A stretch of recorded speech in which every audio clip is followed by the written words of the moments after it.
বাইকের ঢল মুন্সিগঞ্জের মাওয়া টোল প্লাজায় লম্বা লাইনে দাঁড়িয়ে টোল পরিশোধ করে মাত্র 10 থেকে 11 মিনিটে পদ্মা সেতু পাড়ি দেন বাইকাররা।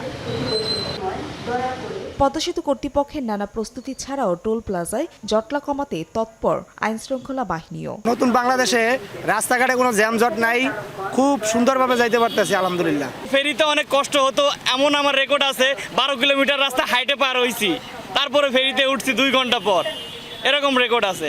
আর এখন মনে করেন যে 5 মিনিটও লাগে না এই পার হইতে।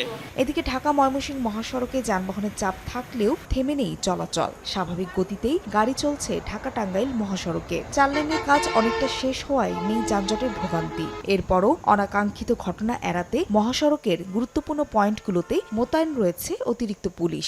যাত্রাটা খুব ভালোই যাচ্ছে, পরিবারের সাথে ঈদ করবো সেই উপলক্ষে বাড়ির দিকে যাচ্ছি। আশুলিয়া থেকে আসতেছি, এই পর্যন্ত কোনো রাস্তাঘাটে কোনো সমস্যা নেই। গতবারের তুলনায় এবছরের যে প্রশাসনিক যে সিস্টেমটা, এটা খুবই গুরুত্বপূর্ণ এবং খুবই তারা ভূমিকা পালন করছে। যেমন সেনাবাহিনী, পুলিশ তারা কঠোরভাবে পালন করছে এবং কোনো যানজটের কোনো নাই।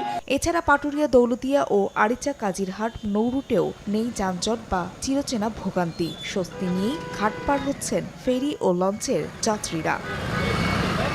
ফাহরি ফারজানা, সময় সংবাদ।